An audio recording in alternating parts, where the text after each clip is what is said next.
থেকে সকলকে শুভেচ্ছা ও স্বাগতম। যে একটা ফ্ল্যাট ক্রয় করার আগে কি কি পেপারস দেখা উচিত, কি কি করা উচিত, আসলে এখানে আইনি কিছু জটিলতা বা আইনি কিছু কাগজপত্র যাচাই করা প্রয়োজন।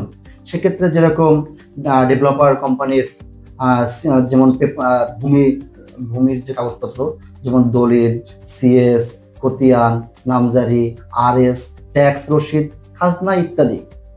এটা হচ্ছে ওই যে ল্যান্ডের উপরে যে আপনার অ্যাপার্টমেন্টটা হচ্ছে ওইটার সম্পর্কে, জমি সম্পর্কে যাচাই বাছাই। তারপরে হচ্ছে যেখানে আপনার যাচাই বাছাই করার পরে আপনার যে ওখানে যে ভবনটা হচ্ছে এটা সিটি কর্পোরেশন, রাজুক এরিয়ায় অথবা কোনো পৌর এলাকায় হতে পারে, সেক্ষেত্রে ওই সংশ্লিষ্ট মানে কর্তৃপক্ষের অনুমোদন ঠিকমতো তারা নিয়েছে কিনা, বিল্ডিং এর প্ল্যান, নকশা, এগুলো। তারপরে হচ্ছে পরিবেশের ছাড়পত্র, যদি পরিবেশের ওখানে কোনো জটিলতা থাকে, সেখানে দেখা গেছে আপনার সিভিল এভিয়েশনের বিমান চলাচলের জন্য যেই থাকে, ফায়ার সার্ভিস, এই যে অনুমোদন পত্র। তারপর হচ্ছে বিল্ডিং, যে আপনি যে কোম্পানির কাছ থেকে আপনি ফ্ল্যাটটা ক্রয় করতেছেন ওই কোম্পানির যোগ্যতা, ওদের গুডউইল বা ওদের কাজের মান, কোয়ালিটি, এটা আপনি যাচাই বাছাই করতে পারেন। তারপরে হচ্ছে যেমন ওদের ট্রেড লাইসেন্স আছে কিনা, পূর্ববর্তী প্রকল্পের সুনাম, কাজের মান, তারপর ফ্ল্যাটের হস্তান্তর সীমা। দেখা গেছে ও আপনাকে বলছে আপনাকে 6 মাসের ভিতরে ফ্ল্যাটটা হ্যান্ড ওভার করবে, ও আপনাকে দেখা গেছে 2 বছর দিচ্ছে না, এভাবে করতে পারে। তারপরে অনুমতির নকশা, যেমন রাজুক বা সিটি কর্পোরেশন যে নকশাটা দিয়েছে, ওকে প্ল্যানটা দিয়েছে, সেই অনুযায়ী ও বিল্ডিংটা করতেছে কিনা। দেখা গেছে আপনি এখন জানেন বাংলাদেশে একটা কিছুদিন আগে থেকে রাজুক একটা অভিযান চালাইতেছে, অনেক অনেক ভবন ভেঙে দিচ্ছে। ঠিক, আপনি যদি, অনেকেই আছে আমাদের কাছে আসে রিটায়ার্ডের পরে, সে লাইফে একটাই ফ্ল্যাট ক্রয় করবে, যদি তার বিল্ডিংটা, তার ফ্ল্যাটটা এভাবে যদি হ্যামারিং হয়, তাহলে তার কাছে তো আসলে এরপর থেকে আর কোনো দায়বদ্ধতা বা তার কাছে যে একটা, এইটা তো আর হরণ করা যাবে না। তারপর আপনি দেখতে পারবেন যেমন ফ্ল্যাটের গঠন, নকশা, তারপর ভূমিকম্প রোধের জন্য সে কি কি করতেছে, ফায়ার সার্ভিস জন্য কি করতে আছে, এবং সে যে অনেক অনেক সময় আপনি জানেন বাংলাদেশে যেমন ল্যান্ড ওনার থেকে ডেভেলপারে 50-50 যায় বা অন্য 50-40 যায়, সেক্ষেত্রে তার সাথে যে ল্যান্ড ওনারের সাথে যে তার যে চুক্তিনামা হয়েছে ওইটা যাচাই করতে পারেন। তারপরে সুবিধা যেরকম আপনি আরেকটা দেখবেন যে আপনি ফ্ল্যাট ক্রয় করছেন, ফ্ল্যাট তো মানুষ দৈনিক ক্রয় করে না, সেক্ষেত্রে ওইটার যোগাযোগ ব্যবস্থা, ওখান থেকে হসপিটাল কাছে আছে কিনা, দেখা বাজার কাছে আছে কিনা, স্কুল, কলেজ, ইউনিভার্সিটি, অন্যান্য যে মৌলিক যে নাগরিক সুবিধা ওইটা ওখান থেকে পাওয়া যায় কিনা, ওইটা যাচাই বাছাই করতে পারেন। তারপর অর্থনৈতিক দিক দিয়ে যেমন ফ্ল্যাটের যে আপনাকে যে ব্যাংক লোনের সুবিধা, এটা পাওয়া যাবে কিনা, বা অন্য অন্য কোনো কিছু হিডেন কোনো চার্জ আছে কিনা। অনেক অনেক প্রকল্পে যেমন ইউটিলিটি চার্জ, এইটা সেটা অনেকগুলো অ্যাড করে দেয়, এবং বিদ্যুতের কানেকশন, তারপরে আপনার হচ্ছে সাবস্টেশন, স্টোরেজ লাইন, এরকম কোনো হিডেন কোনো কিছু আছে কিনা। অনেক অনেক জায়গায় শোনা যায় যে হিডেন অনেক কস্ট রেখে দেয় ওরা, ইউটিলিটি চার্জ বলে ওরা পরে উপস্থাপন করে। জি জি, ধন্যবাদ। এতক্ষণ পর্যন্ত আমরা শুনলাম একটা ফ্ল্যাট কেনার ক্ষেত্রে কি কি বিষয় আমাদেরকে চেক করতে হয়, কিংবা আমরা কি কি বিষয় মাথায় রাখা জরুরি। আমরা এখন একটা প্রশ্ন নিব। প্রশ্নটা হচ্ছে, একটা জায়গায় একটা যদি আমরা বিল্ডিং তৈরি করতে যাই, ওই বিল্ডিং এর সবচেয়ে গুরুত্বপূর্ণ বিষয় কি, এবং সবচেয়ে গুরুত্বপূর্ণ কোন বিষয়টা আমাদের সবচেয়ে মাথায় রাখা উচিত? ধন্যবাদ আপনার প্রশ্নটা। আসলে এটা আমি মনে করি সব থেকে একটা ভবন তৈরি করার ক্ষেত্রে, সেক্ষেত্রে ওইটার স্ট্রাকচারাল কার্যক্রম, যেমন স্ট্রাকচারালটা হচ্ছে দুইটা সাবস্টেশন আছে, আপার স্টেশন। দেখা গেছে আপনার পাইলিং থেকে শুরু করে piling, base, grade beam, column, slab, beam, এগুলোই হচ্ছে একটা বিল্ডিং এর মূল মানদণ্ড। আপনি অনেক অনেক জায়গায় দেখা গেছে এখন ব্রিক্স ওয়ালের পরিবর্তে গ্লাস ইউজ করে, তারপরে আপনি ইচ্ছে করলে আপনি আপনার ব্রিক্স, তারপরে ডোর, আপনার ফিক্সিং গুলা যখন তখন আপনি চেঞ্জ করতে পারবেন। কিন্তু যদি ভাগ্যক্রমে একটা আপনার পাইল অথবা একটা আপনার বেস বা আপনার একটা কলাম যদি ফেল করে, ওইটা আর চেঞ্জ করার কোনো সুযোগ থাকে না। সেক্ষেত্রে আমি মনে করি একটা বিল্ডিং এর প্রাণই হচ্ছে স্ট্রাকচার। জি জি, আমরা অনেক সময় দেখি যারা নাকি রাজের কাজ করে, কিংবা যারা নাকি বিল্ডিং এর কাজ করে, যেখানে আপনার 1:, কত ওই যেটা রেশিওটা হচ্ছে স্ল্যাবের ক্ষেত্রে একটা, কলামের ক্ষেত্রে একটা, বিমের ক্ষেত্রে একটা, পাইলিংয়ের ক্ষেত্রে একটা, বেজের ক্ষেত্রে আমরা অনেক সময় দেখি কি অনেক সময় কম দেয়, যেমন আপনার পাথর কম দিলে বালু কম দেয়, বালু কম দিলে পাথর কম দেয়, মানে কোনো না কোনো একদিক দিয়ে তারা কি করে, মানে একটু কম দিয়ে যেন জিনিসটা বাঁচিয়ে রাখা যায় সেরকম একটা তারা চেষ্টা করে। আপনি এই বিষয়ে কি বলেন? এটা হচ্ছে কি কিছু অসাধু ব্যবসায়ীরা করে, আপনার দেখা যাচ্ছে কি যেরকম সে একটা জিনিস সেভ করবে, সেটা হতে পারে পাথর সেভ করবে অথবা পাথর বা সিমেন্ট সেভ করবে, সেরকম একটা টেন্ডেন্সি নিয়ে তারা যায়। যেমন বনশ্রীতে সত্যি, এখন আমি বলবো না সুনামধন্য প্রতিষ্ঠান, আমি 2017 সালে, আমি তখন মাত্র কেবল আমি ইন্টার্নি শেষ করে মাত্র আমি কাজ শিখতেছি, তখন আমি বেশ কিছু কিছু প্রজেক্টে আমি যাচ্ছি, ভিজিট করতেছি। সুনামধন্য একটা প্রতিষ্ঠান, আমি ওখানে গিয়েছি ভিজিট করতে, ওরা আমাকে ফার্স্টে অ্যালাউ করে নাই, তারপর অনেক কিছু বলার পরে, এবং ওখানে যে আমার বড় ভাই ছিলেন ইঞ্জিনিয়ার, ওনার সাথে আমি কোঅপারেশন করে আমি গিয়েছি। তারা এমন এমন দিক, আমি কাজগুলো তাদের ডিজাইনের সাথে, ডিজাইনের আমি ফ্র্যাঙ্কলি বলতেছি আপনাকে, আমি ডিজাইনের ছিল 16 মিলি, তারা মাঝখানে 12 মিলি রডও ইউজ করছে। এটা হচ্ছে কেন, তারা দেখা গেছে আপনার সেভ করতেছে, তারপরে অন্যান্য ইস্যুগুলো তারা মানে আর্নিং, মানে তারা তো ইউজ করে, তারা তো একটা, এটা এক কথা আমি বলবো তারা অসাধু ব্যবসায়ী। আচ্ছা আচ্ছা, বুঝতে পারছি। এখন কথা হচ্ছে আমরা দেখলাম যে সেভ করার ক্ষেত্রে, আমি যে একটা জিনিস সেভ করতেছি, পরবর্তীতে ও বিল্ডিংটা কতটা ঝুঁকিপূর্ণ? হ্যাঁ, সুন্দর একটা প্রশ্ন। যেমন আপনি এখন ঢাকায় বা বাংলাদেশে আপনি দেখেন অনেকেরই এখন মাজায় ব্যথা, কোমরে ব্যথা, ঘাড়ে ব্যথা। কারণ কি? কারণ হচ্ছে ও ওই সময় জাঙ্ক ফুড গুলো খাইতো এবং ঠিক মতো এক্সারসাইজ করতো না।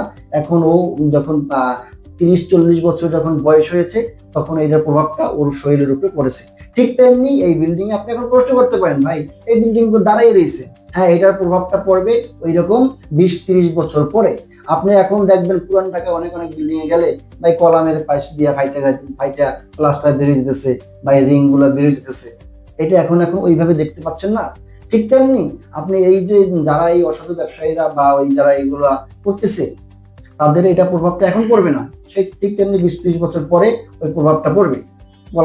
কলামের রিং বেরোয় যাবে, কারণ স্পেসিং ওরা কমাই দিচ্ছে, তারপর অনেক জায়গায় অনেক কিছু অনেক ফাইটা ছেড়ে যায়। এই দুর্ঘটনাটা এখন পড়বে না, পরবর্তীতে যেটা প্রভাব পড়বে।